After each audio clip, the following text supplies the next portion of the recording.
Did you ever pull Alex or Schoolboy? Yes, I pulled Schoolboy's brother, Alex. He beat me. That was my first pro tournament back in 2021. I can pull up the footage on that.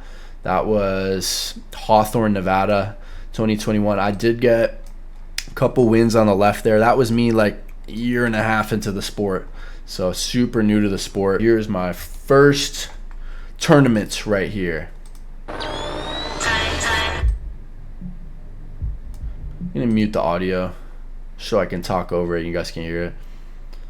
So on the right, I went against Jody Smith and the only way to get better is to compete, you know, especially in tournaments, like, because that's when it matters. So like in practice, you can start with a cupped wrist all you want. You can, you know, but in a match, you're going to have to start straight, and it's going to expose your weaknesses in the setup. So he went right to the pad. I kind of slowed him down a little bit, but he went right to the pad. And flashback to 2 years later, less than 2 years, I beat him back in November of last year. I beat him in the finals of Locked and Loaded. I won $1,500. Beat him twice. He was in that King's Move position. I'm waiting for the footage to get released on that. They're doing like some TV show thing for that, so I'll definitely post some of that footage when that actually comes out. But anyways, he beat me. Then Jody Williams on the right to the pad with that top roll. Again, I'm about a year and a half into the sport here, so keep that in mind. And I'm going against fucking the monster, Schoolboy's brother, Alex, who's a super cool dude, by the way. Super cool dude, very friendly. I saw him again at the Olympia back in December of last year, and we arm wrestled on the practice pool table afterwards as well. I did the super heavyweight class in that tournament, though, and he was in the 230 class. But yes, this is me arm wrestling Schoolboy's brother right here. And he went right to the pad. And then Paul Stevens cupped him in. That was it. I knew it was over.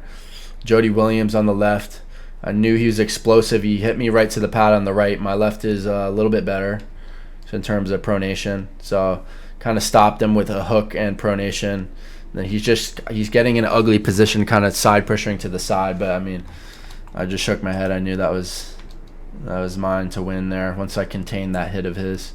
Strong hit for sure. And then here's me. So I decided to do super heavyweight as well. So I'm going against Robbie Topi at like 280 pounds in my first tournament with a year and a half experience. Absolutely crazy. And I dad moved him and won easily. Nah, I'm joking. Imagine my first tournament with a year and a half experience, dad moving a seasoned professional. Nah, he just crushed me. Completely crushed me. Way too strong. But I'm so much stronger now. This is one of my training partners from Bakersfield, Ricky. Super heavyweight class right here. He's trying to get a grip. So I pulled him before, so I know kind of how he arm wrestles. So I knew what to expect. We slip, we go to the straps. Now we're in the straps here.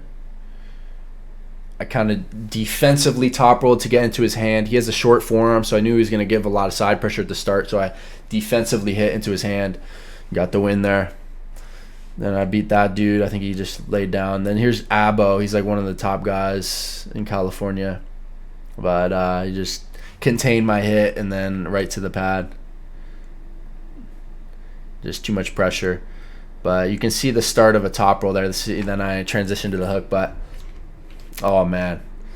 It's like you got to get yourself out there to get better. And you got to take those losses because you're only going to learn from those losses as long as you don't quit. So that's why I recommend to anyone out there to compete as often as possible if you want to level up.